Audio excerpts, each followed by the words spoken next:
Hey, I'm David Derby. I'm here to talk about starting a food or agriculture business. You might be an entrepreneur looking to start a business that grosses $200,000 a year, or you might be a kid trying to make money for summer camp. You may live in a high-rise studio apartment in the middle of New York City. There's a way you can make money with food.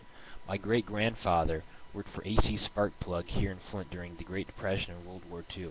There were lots of times the auto assembly workers were laid off from making new cars, but my great-grandfather knew his job was secure because even when people aren't buying new cars, they're driving and using spark plugs.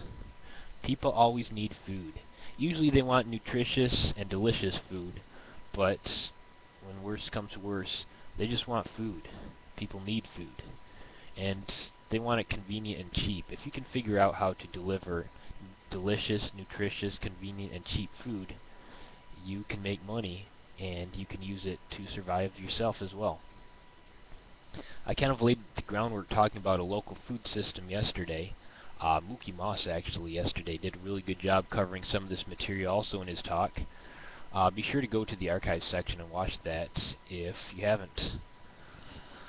So here's the things I'd like to cover this hour. I'd like to look at the kinds of for-profit opportunities in the food and agriculture sector, a huge section of the economy, ranging from farms to restaurants. Um, I'll outline just a few of the many great opportunities in the various sectors of the food system, give you some examples, some unique business models unique to the food system, um, how to avoid regulations and harassment by officials and corporations. Food is a highly regulated industry, but if you do it right, you can avoid trouble. And I'll give you some resources to help you get started. Some great books out there. Uh, this different areas of the food system available to innovators and business people. Start at the start. Start at the source with growing and producing food. You can grow grain, produce, vegetables, fruits. You can produce eggs, milk, or meat. There's processing. You can do things like milling or rolling grain. You can do drying, canning, and freezing. You can do storage, smoking, and curing. There's the distributing and selling aspect. You can do wholesale sales, retail sales, transportation, cold storage, cellars. You can do preparing. You can prepare food out of your home, start a restaurant or food service business. This is a pretty highly regulated aspect of the industry, but if you do it right, it can work well. There's actually healthcare, natural herbs. I'm not really going to get into that. I'll mention it a couple times, but that's really a different, separate subject. I would love to have somebody speak on this at the next Agra I/O. If you know someone who's an expert on uh, health, on natural healing, on using herbs and natural remedies, avoiding the doctor's visits, send them to me, and I'd love to try to sign them up for the next Agra I/O this September. Let me go over some food businesses first of all that I've seen firsthand that friends of mine have done or that I've tried myself. First of all, there's diversified farming. You know, I'm not just going to talk about farming. There's a lot of other opportunities for home-based businesses. So stay tuned if you don't think that you want to be a farmer, because there's lots of opportunities even in a small backyard or right out of a small apartment. There's some friends that I have that do diversified organic farming. They have CSA. I'll go into what that is later. They produce honey. They bring bees around to farmers' fields to pollinate. They do classes on cheese making, beekeeping. They raise pastured meats, beef, milk, eggs, pork. They produce hay. I guess they use all their hay, but if they had more, they could sell it as well.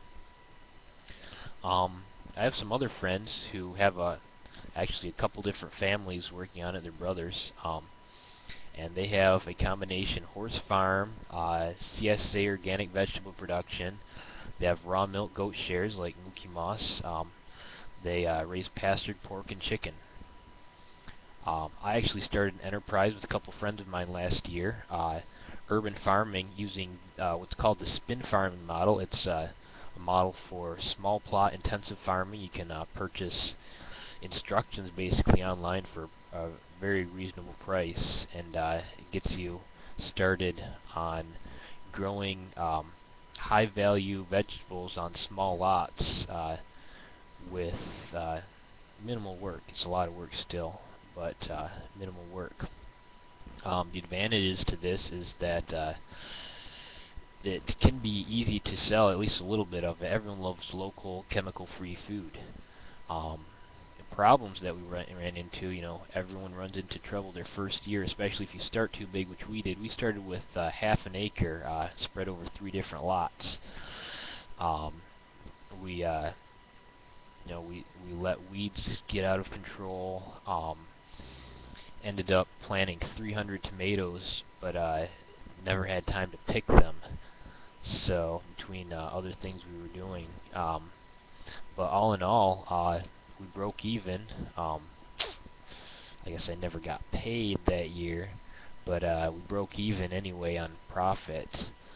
So we're really looking forward to this year, and what we're going to do, doing some expansion and actually shrinking, but being able to use more of what we plant and expanding our marketing so that we can do better sales.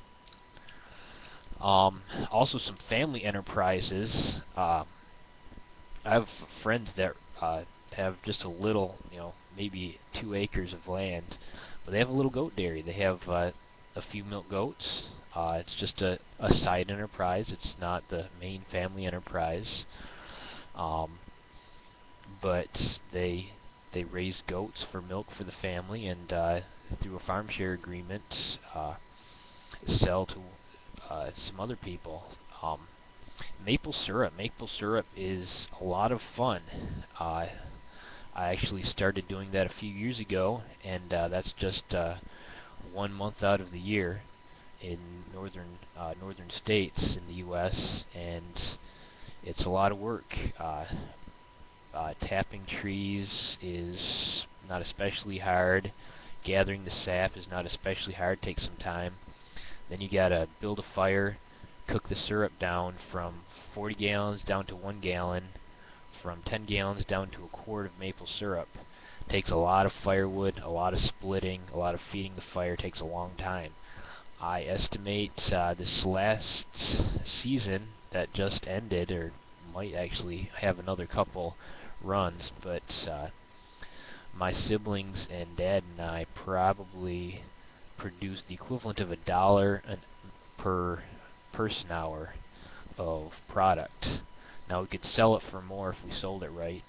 Sell it in small quantities, sell it as a high value item, but still, you got to make it efficient to make money on it.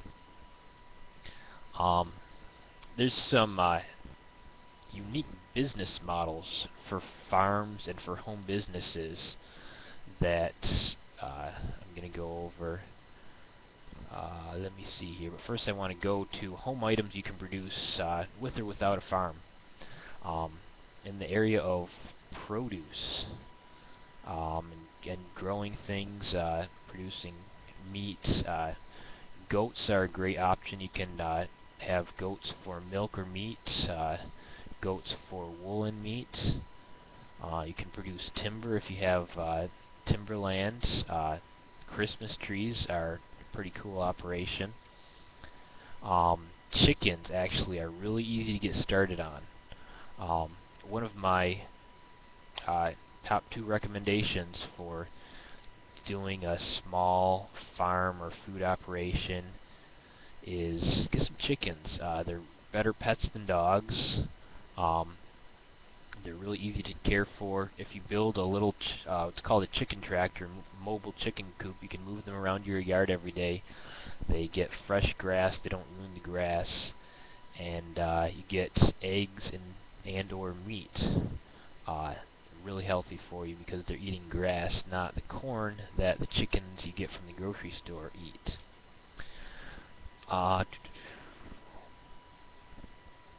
second here.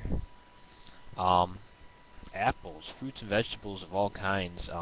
You can plant fruit trees. You may already have fruit trees in your yard. You may have maple trees you can tap for syrup. Again, that's a lot of work. Um, you can grow super expensive specialty salad with unique greens and edible flowers and things. Sell it to a gourmet restaurant or two. Sell it at a farmer's market. Just put in a little plot of greens. Learn how to do it with some of the resources I'll give you at the end, and it's a really cool business. Herbs and medicines, again, herbs like basil, the most money I've seen made per square inch out of any home operation that I've seen. Uh, Obviously, marijuana, because of the high demand, low supply. If you can grow medical marijuana, that can be high profit. Um, Processed foods. So food processing is another great opportunity. You can produce jerky, smoked meats. You can can vegetables, produce canned goods. Learn about proper canning. Obviously, that's uh, something that you just need to make sure you do it right. It's not really hard, but you just need to pay attention to it. Fruit drying. You can produce some great dried fruits and vegetables just by chopping them up, putting them in a dehydrator, even doing sun drying. Um, Really great product. People love it. You can dry vegetables and put them into soups. You can dry fruits and put them into granolas. Making granola, man, one of the favorite things that I've seen produced from a home kitchen is homemade granola. It's great stuff. You can do fresh milled flour or oatmeal. Flour or rolled oats are so much fresher if you mill them in a home mill or a home grinder rather than buy them from the store where they may be weeks old. They've had chances for the oils to oxidize and grow stale. Uh, so much better when it's fresh. We can make pickles and jams and jellies. Um, Instructions for that, you can find instructions for all this, basically everything on here, on the web, or from Carla Emery's book, The Encyclopedia of Country Living. It's like everything you want to know about homesteading or producing things for yourself in one book. It's an amazing book, Encyclopedia of Country Living. Check it out. Even if you don't think you're interested in this, read that. You'll probably find something that you'd love to do. You can make non-food goods as well. Traditional things like soap. You can make soap actually out of raw milk, and that's in demand as really good for your skin. Lots of people want that. You can make homemade candles. Those are pretty cool. You can make prepared foods.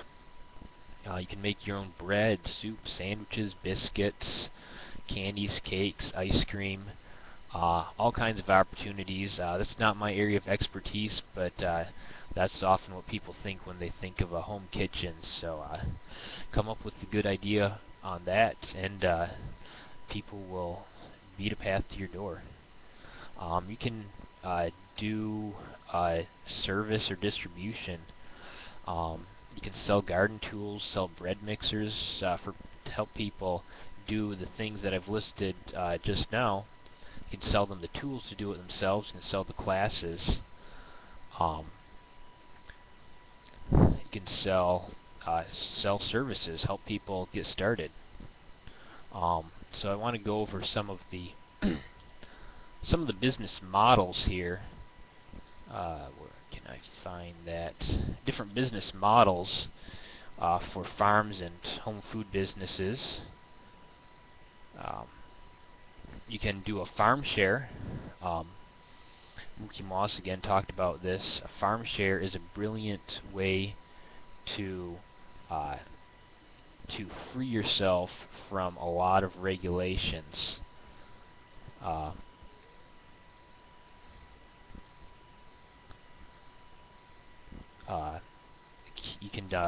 get community members to lease a portion of your farm. A percentage of a goat herd allows you to circumvent regulations because the consumer actually owns what's being consumed. They just pay you and the farm to take care of it for them. Um, and so because they're using their own product rather than buying a product, there's no sales regulations. Brilliant model and way to get out of some really onerous laws. Community-supported agriculture. This may or may not include a farm share, but what community-supported agriculture is buyers pay a certain amount of money for a portion of the proceeds of a farm. Usually before a year begins, before a season begins, they can get a percentage or a preset amount of food. Maybe every week, do delivery every week or pick up every week. The advantage to this, a lot of produce farms use this, a lot of vegetable farms, is that it's really versatile. It works with whatever is produced in whatever amount is produced. If you're a farmer and you're growing peppers and onions, and the onions have a bad year and the peppers have a great year, then customers get more peppers and fewer onions. It helps the consumers actually get more in touch with what's going on. They know that they're not going to end up paying tons of money for their products. They have a set price right at the start of the year, and they're kind of more in tune with what's going on in the farm, what's going on in the weather, really more connection to their food and the food system. The other advantage for farmers, farmers often have cash flow problems since they start the season in the spring, don't harvest till much later, they don't get paid until after they harvest. CSA model provides cash up front. That's huge for a lot of farmers, especially beginning farmers. Family business, it's a great model for any home business, is get the family in on. I'm actually helping a family of 8 get started on a family garden. They just bought a house, they got some vacant lots across from them that they've adopted, and I'm helping them put their first garden in. Never had a garden, but the fact that they have got 6 kids, they've got tons of free labor. This is the good kind of child labor. It teaches children to work, teaches them to be productive, to be proud of what they produce. Factory work, low-wage retail, or fast food work is demeaning and damaging to people, largely because it's controlled by corporations who care only about the bottom line, not about people. But home-based work, it's natural. It's it may be difficult, but it's traditional. It's very good for people to learn to work, especially kids. I shouldn't have to specify. Obviously, kids aren't slaves. Don't make them hate you. Give them a good example of hard work. That's the best way to teach someone to work, is to give them a good example.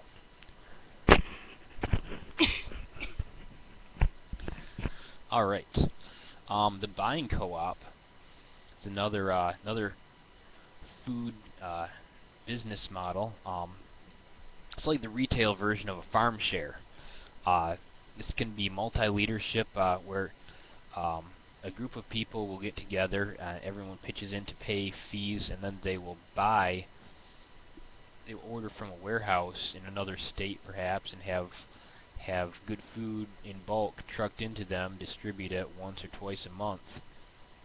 They can work together and share the work involved and the fees involved, or one person, single leader, can handle it all, and the members can pay that person to do the work. There's another profit opportunity.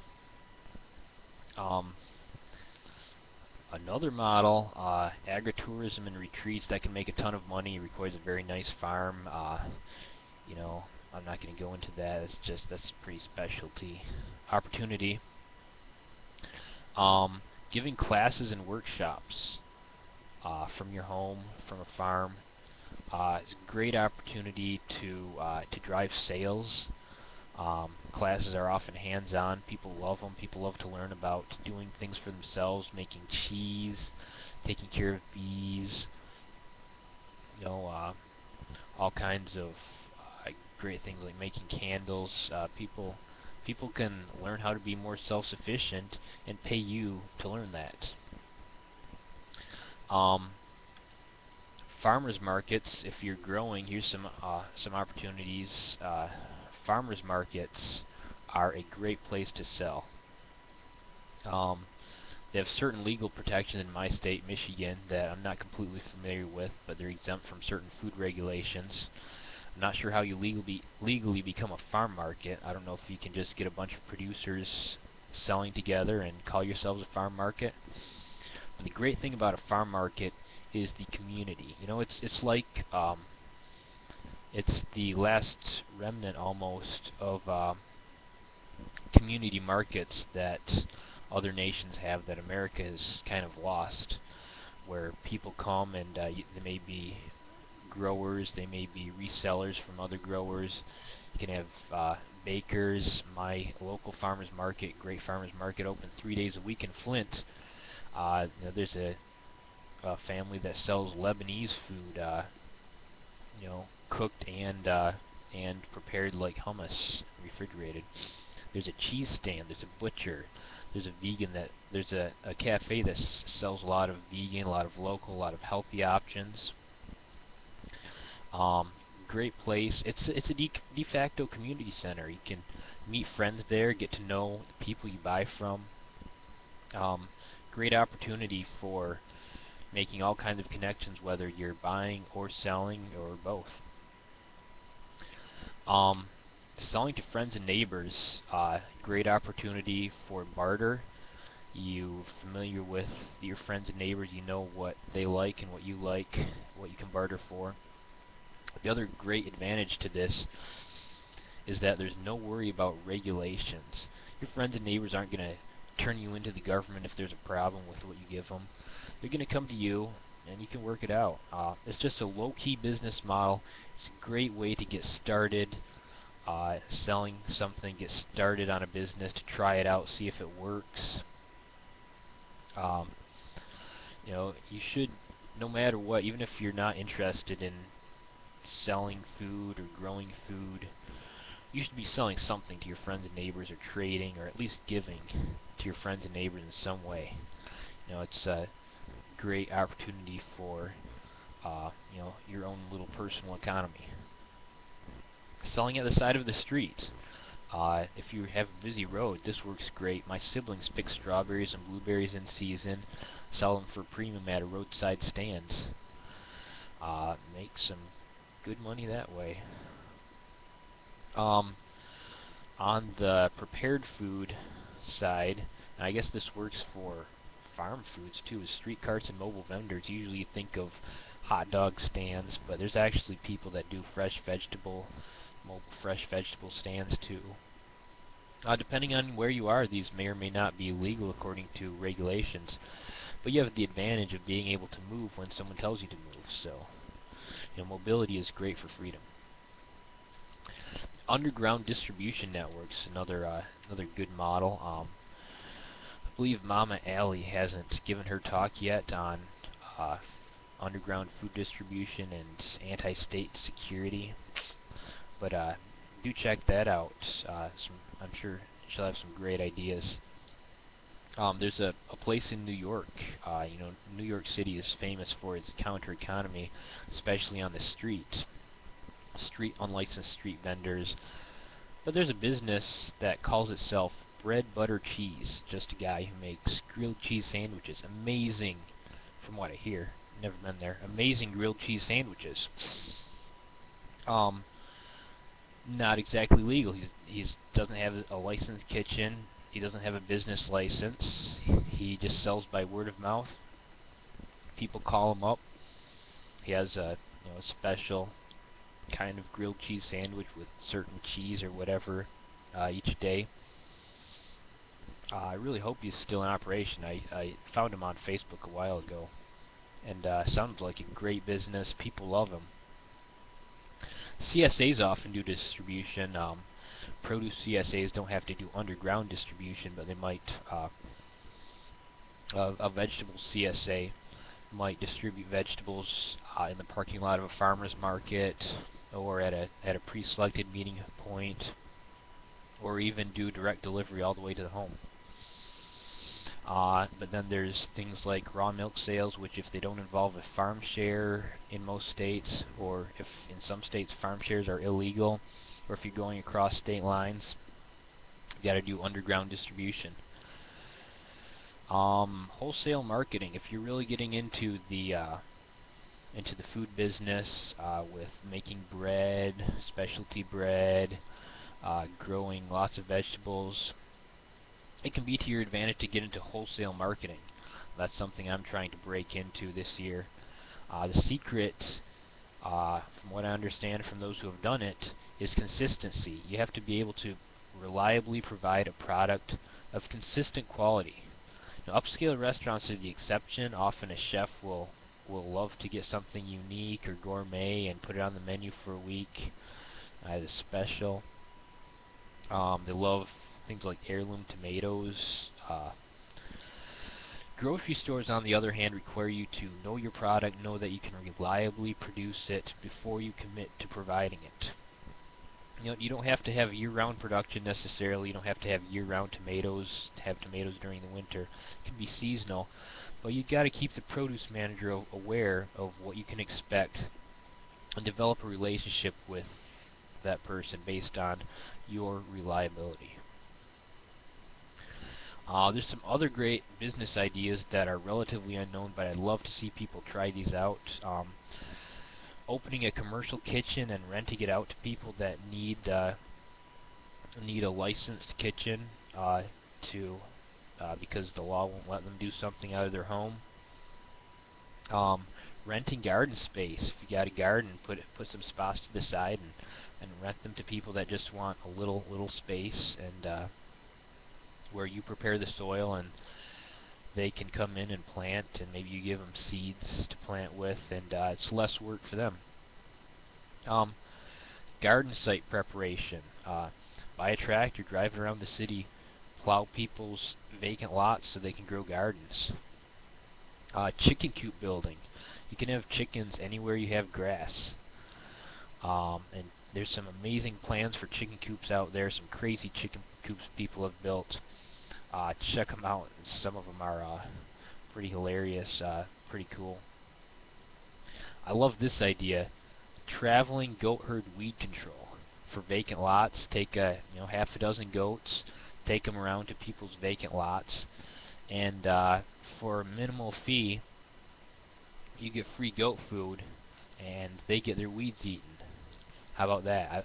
If you do that, please let me know. I would love to see that. I've thought about doing it myself. It seemed too complicated for me, but if you want to make it work, man, that'd be great. Now I want you guys to tell me if I've missed anything, any great business ideas that I've missed.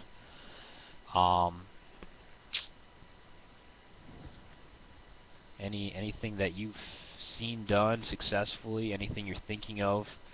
Just brainstorm, come up with some idea to make extra money doing something, be productive. Bartering is a great opportunity to make yourself more free. Keith says ducks have gray eggs. They do have gray eggs. They're really rich and they're big. Chickens eat insects. Yes, when chickens not only eat grass, but they eat insects. Grass is full of vitamins. Insects are full of protein. They do. Oh man, they do great eggs from grass-fed chickens. It's amazing.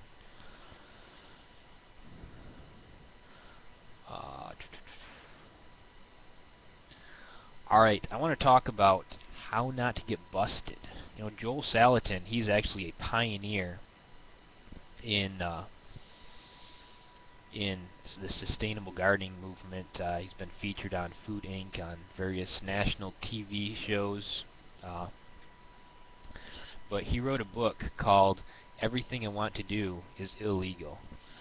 Sometimes it seems if you're trying to do something different in the area of food or farming, it's so highly regulated that if it's a bit different from what's normally done, there's some agency or official that says, no, you can't do it that way, or you have to get a permit, or we have to go through a process. And as you find out if you read his book, or if you try it, doing something different, something out of the ordinary, and trying to follow regulations can be incredibly difficult. They say, well, we don't have a process for doing this. We don't have a way to regulate it, so you can't do it until we figure out exactly how we can properly regulate it. Which is crazy. Um, but it's not the end of the world if someone decides you're doing something illegal. I found a number of ways you can avoid having authorities tell you you're in violation of Regulation 45,678.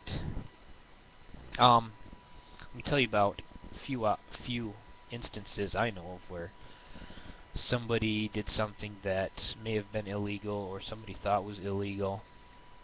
Um, Flint, Michigan, a friend of mine put up a street food cart selling some delicious crepes, and apparently looks like um, street carts for some reason are illegal in the city, which is crazy. Every downtown should have a hot dog stand or some other food cart, mobile coffee stand. But but they were able to get around the regulation by siting themselves in parking lots.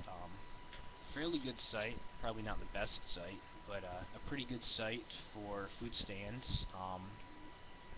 Eventually, the owner of the parking lot decided, or maybe the local businesses complained because they didn't like competition and they tried to use the law to bully their competition out. But there was some pressure to leave because it may have been in violation of zoning ordinance to have a food stand in a parking lot. It wasn't a problem, but it may have been in violation of some ordinance. So they took a proactive approach and moved to the farmers market, rented a lot there.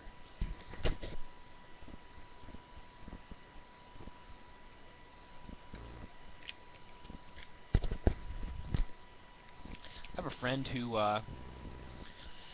built a chicken coop in the city, partly for the good eggs, partly because they're great pets for his kids. Um, there were some good and bad things about what he did. The great thing is that he got chickens. Um, Chickens, or as someone mentioned, ducks, are some of the best pets and best yard animals, outside pets that you can have. It's like they're super nice. Kids love to hold them, and they give you eggs, for crying out loud, delicious eggs. They also, he had a chicken tractor, moved it around his yard once a day. They took care of the grass for him. Ate grass, ate bugs out of the grass. Um, no roosters, so it wasn't allowed to bug the neighbors. But they did this right after they moved in, so they didn't have a relationship with their neighbors yet, and had this thing in their front yard. There was a neighbor that I guess didn't have a good relationship with them, and reported them to the authorities because apparently you're not allowed to have chickens in the city. Stupid law, but that's that's one of the ordinances apparently. Um, what they should have done, what they did wrong, what they should have done is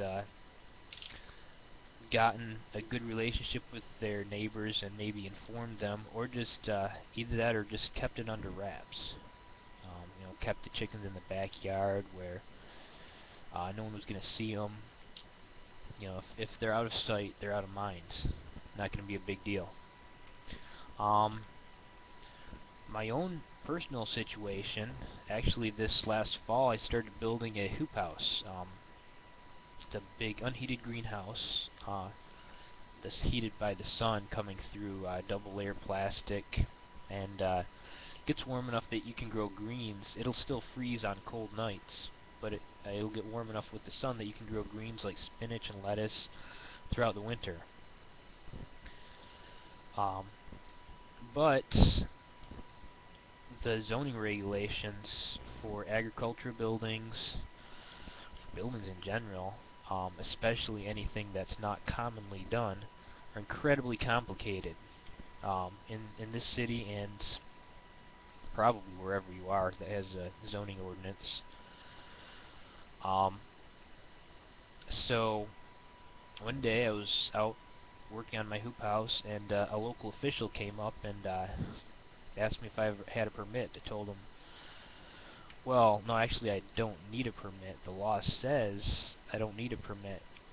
He didn't like to hear that, even though I was right. It's not what he wanted to hear. He wanted to have control over what I was doing. But apparently what had happened, and he didn't tell me this outright, but I figured it out from what he did tell me, is that one of the neighbors had been wondering what this building is that I'm building. Is he putting up a greenhouse for medical marijuana? Is he going to have to put razor wire around it? Is the law going to make him put razor wire so no one can get in? And is this going to look terrible right next to me and lower property values? Again, I should have been proactive, told people I'm growing spinach, I'm not bringing any cows in, not bringing any smelly animals in. You know, I didn't allay people's fears, so they went to the first remedy they could think of, which apparently wasn't talking with me. It was talking with someone from the government. Now I don't inflict government agents on people, on peaceful people, but I was able to fight back against this official by getting another official on my side that I'm friends with, and pretty powerful and influential guy in the community, and kind of made him back down for a little bit. Eventually, he went to the building department and had them put a stop work order on my hoop house, which was invalid because legally, according to Michigan state law, I didn't need a permit, and I was in compliance with the zoning ordinance, although the zoning administrator said I wasn't, based on her interpretation of the zoning ordinance, which is appeared to be wrong. Eventually we found out there was a definition that she had been holding back from us that showed clearly that she was wrong, we were right, we were, according to the law, allowed to do this. So the city attorney, even when we made our case, they backed up the city officials because the attorney works for the government, they don't work for the people. But we were able to just keep working and got a ticket that the city didn't attempt to enforce because I believe because they knew that they would lose. So we're still working on that. I've talked to the neighbors and I believe got a decent relationship with them now. So even though the city isn't happy with what I'm doing, the city officials, that is, the neighbors and lots of other community members now are telling me it's great. But the government still has problems with me. But I'm hoping that by doing the right thing, just moving on,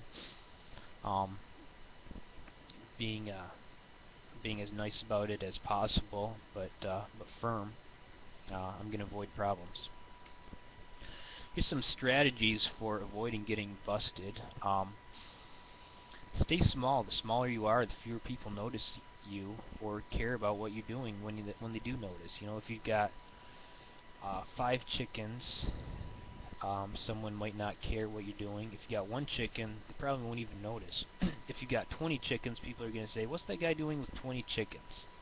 I'm going to call about this. I'm going to see if this is legal."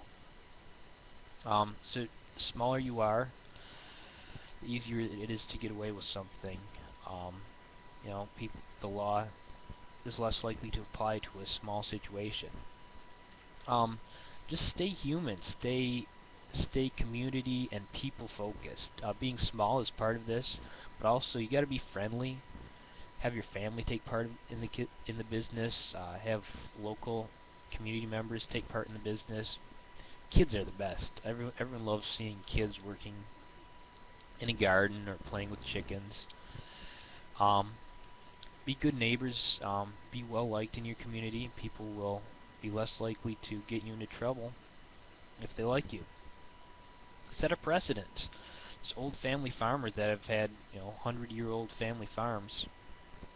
They get to keep their operations running when a young upstart farmer might run into legal troubles because the family farm has a precedent. They've been doing it for years.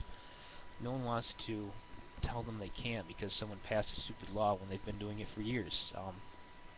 There is some common sense in people. Sometimes it seems like people are all too willing to follow the state, but if you keep that human element, if people know that you're doing a good thing, um, people will be less likely to support the law just because it's a law. They'll be more likely to support you because they know a good thing when they see it.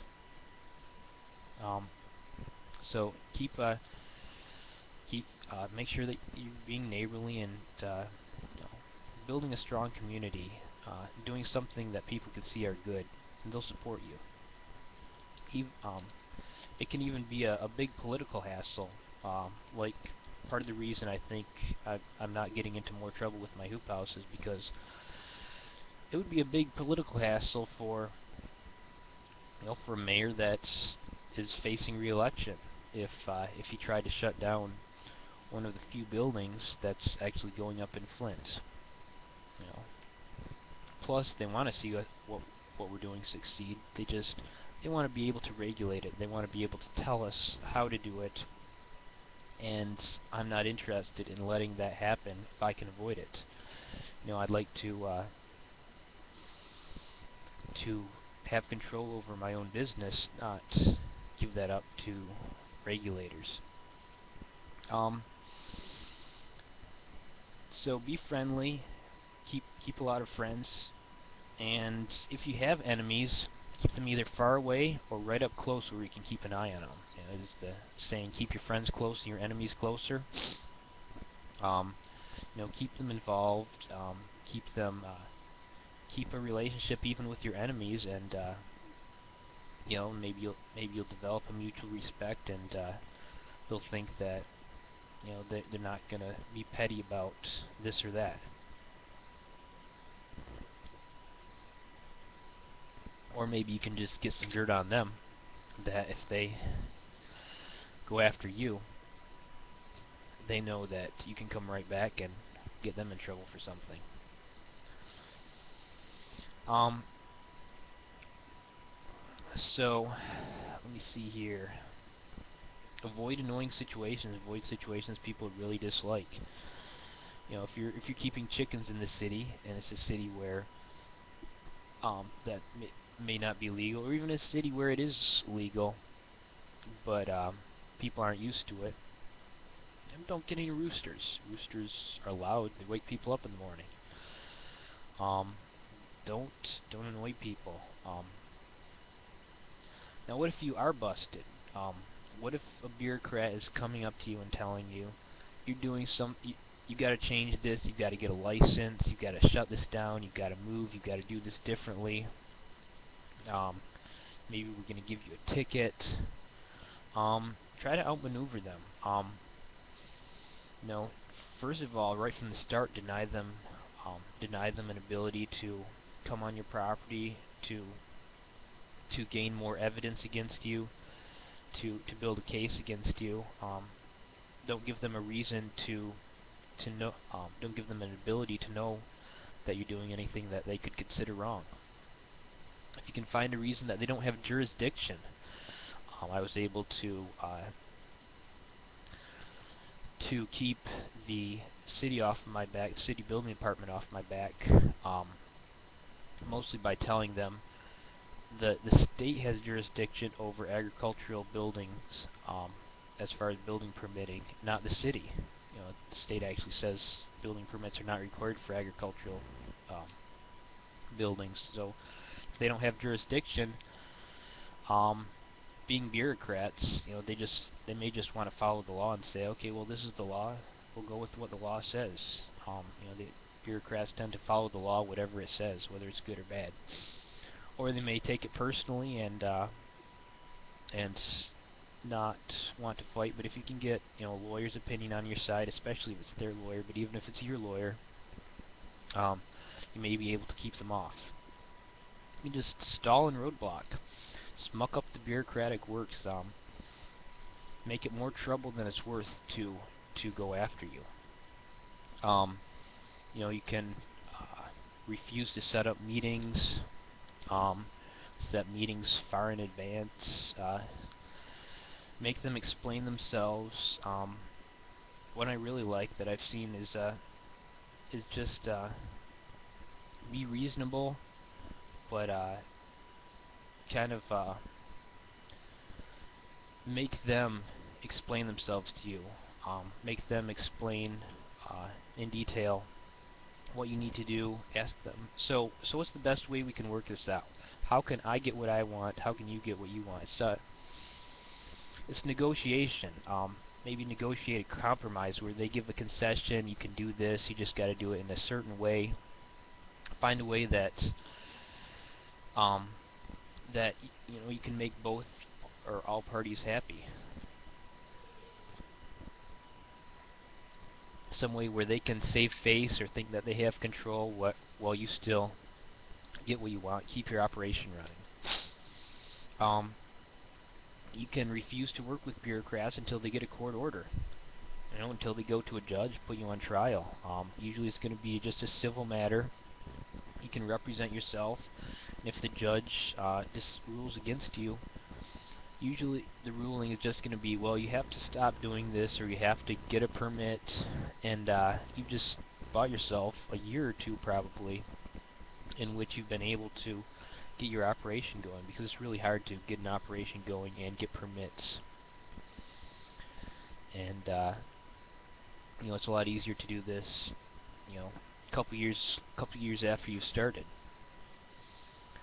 So in conclusion, there's a common saying among lawyers, but it works with council meetings, it works with meetings with bureaucrats. If the law is on your side, pound the law. If the facts are on your side, I'm a great guy. Pound the facts.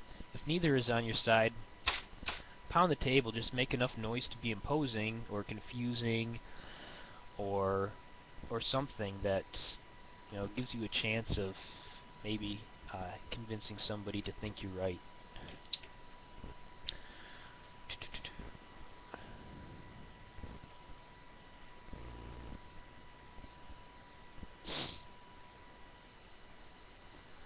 Spin method. Yes, I'm going to go to questions now. Actually, let me review just what I think are the 3 best opportunities for a food business. Backyard gardening. I didn't really go into it, but square foot gardening. You really need to look up square foot gardening. How to produce a lot of food on a 4x4 foot area or a 4x12 foot area with really minimal work, produced by an engineer. Get the book Cash from Square Foot Gardening as well. Chickens. Again, I went into chickens a little bit. Build a chicken tractor. There's a lot of instructions on the web. Get a few chickens, run them around your yard. Great opportunity. And then restaurants, or not restaurants, but start making food out of your home. Whether you're drying it, whether you're making biscuits or soup or sandwiches. Lots of opportunity there, making and selling bread, stuff like that. Questions. Let's go to questions. Spin method. How did you find customers? How do you market the produce? We sold mostly at the farmers market last year, and it was a great opportunity for us to meet a lot of customers. Since it's a community destination, all kinds of people interested in community food. Um, we sold a little bit to some local restaurants. Had a hard time with that just because we're so small. Any other questions? I'm going to go over some resources, some books you really need to get. I mentioned Square Foot Gardening and the book Cash from Square Foot Gardening by the same author. Square Foot Gardening is really popular in a lot of backyard farmers. Also a book called Pay Dirt, How to Make $10,000 a Year from Your Garden. And then the Spin Farming booklets available online for a reasonable fee if you're interested in getting a little bit bigger than a small backyard garden. If you're looking to getting into diversified farming or animal farming, look up any of Joel Salatin's books. I'd really recommend You Can Farm as a starter. Also Pastured Poultry Profits, how it goes in great detail about how to make money on eggs and layers and broilers for chickens. Salad Bar Beef is another one he's written. Everything I Want to Do Is Illegal is just a fun read and good philosophy. If you're looking for a medium to large produce farm, again, Spin Farming, or look up Four Season Farming by Elliot Coleman. Really influential guy who grows vegetables all year round in Maine using things like hoop houses. For home businesses like food processing, preservation, look up the Encyclopedia of Country Living. Everyone should own this book. It goes into goat care, egg production, growing all kinds of vegetables, how to make maple syrup, cheese, crock pickles, home production and home processing ideas, candle making, soap making, great stuff. Healthcare and nutrition, again, I mentioned you're on your own. I guess for nutrition, look up Weston Price Foundation or Michael Pollan, either of his books. Just check the food or any food section in your local library. Look up gardening, homesteading, food, or your local university extension office. They're a government, I guess technically government funded, indirectly or directly. They're really too valuable and too unique to boycott. Lots of great people there who really are interested in community and really helpful. Go to your farmer's market, meet people at your farmer's market. It doesn't matter who you are. You may have no interest in starting a business. Meet people at your farmer's market. Really get you in touch with the food community. And just find people there, like local farmers and other people interested in food, and start talking. Leanna says, this year the county decided you can't sell at the farmer's market without a licensed kitchen. That sucks. I know Michigan just passed a law that says you can sell up to $15,000 worth of very few products like bread without a licensed kitchen. Maybe you need to switch to a new distribution model. Maybe you'll be able to get licensed, but you'll have to obviously build a new question for it. It is 10:55, so I've got to sign off. Please donate to my chip-in if you learned something, if you enjoyed it. Mookie Moss's chip-in also just got up, so if you liked his talk, donate something to him too. Thanks.